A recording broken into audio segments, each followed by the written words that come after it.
रात का तीसरा पहर था। गांव के अंतिम छोर पर खड़ी वह पुरानी हवेली बरसों से वीरान पड़ी थी। लोग कहते थे कि वहां रात को अजीब अजीब आवाजें आती है। किसी ने दावा किया था कि उसने खिड़की से किसी औरत का धुंधला साया देखा, तो किसी ने बताया कि वहां से बच्चों के रोने की आवाजें सुनाई देती है।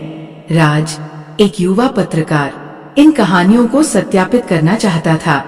उसने ठान लिया कि वह इस रहस्य को सुलझा कर ही रहेगा। राज ने अपने कैमरे, टॉर्च और नोटबुक के साथ हवेली की ओर कदम बढ़ाए। गांव वालों ने उसे रोकने की कोशिश की, लेकिन वह किसी की बात मानने को तैयार नहीं था। हवेली का मुख्य दरवाजा जंग खाए लोहे का था, जो हल्की सी धक्का लगाते ही चीखता हुआ खुल गया।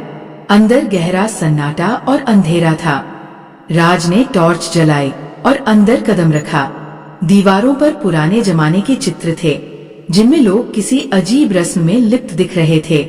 फर्श पर धूल की मोटी परत जमी थी, लेकिन अजीब बात यह थी कि धूल पर पैरों के निशान साफ दिखाई दे रहे थे। राज ने नोटबुक में लिखा, पैरों के निशान, कोई और भी यहाँ है? जैसे ही राज ने आगे बढ़ना शुरू किया, हवेली में अजीब अजीब आवाजें गूंजने लगी। कभी किसी के हंसने की आवाज आती, तो कभी किसी के रोने की। अचानक उसकी टॉर्च बंद हो गई। चारों ओर अंधेरा छा गया। राज ने घबराते हुए बैटरी चेक की। तभी उसके कानों में किसी के कदमों की आहट सुनाई दी। कौन है?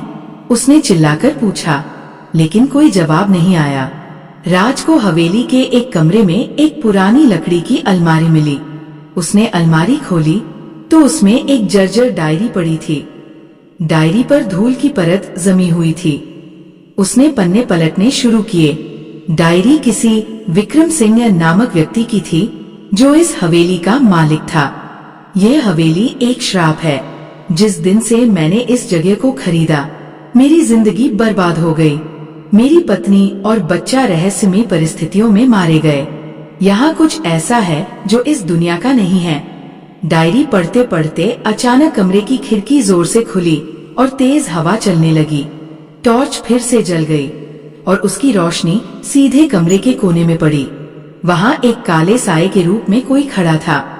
राज के रोंगटे खड़े हो गए। तुम कौन हो? राज ने हिम्मत करके पूछा। वह साया धीरे धीरे उसकी ओर बढ़ने लगा। उसकी आंखें लाल और चेहरे पर भयानक भाव थे। राज ने पीछे हटते हुए अपने कैमरे से उसकी तस्वीर खींचने की कोशिश की, लेकिन कैमरा बंद हो गया। डायरी के अगले पन्ने पर एक नक्शा था, जिसमें हवेली के तहखाने का जिक्र था। राज ने ठान लिया कि वो तहखाने में जाकर देखेगा। उसने तहखाने की सीढ़ियां ढूंढी और वहां उतर गया। तहखाने में एक बड़ा सा लोहे का संदूक पड़ा था। जैसे ही राज ने संदूक खोला, उसमें सोने चांदी के जेवर और हीरे रखे हुए थे। लेकिन तभी उसके पीछे से किसी ने चिल्लाकर कहा, ये खजाना तुम्हारा नहीं है। वह साया अब विकराल रूप में उसके सामने आ चुका था। साया चिल्लाते हुए कह रहा था कि यह हवेली श्रापित है और जो भी यहाँ आएगा वह जिंदा नहीं बचेगा। राज ने डायरी के आखिरी पन्ने पर लिखा मंत्र जोर से पढ़ा।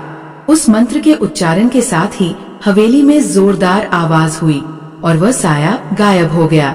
राज ने अगले दिन गांव वालों को सब कुछ बताया। उसने उस खजाने को गांव के लोगों के लिए दान कर दिया और हवेली को गिरवा दिया।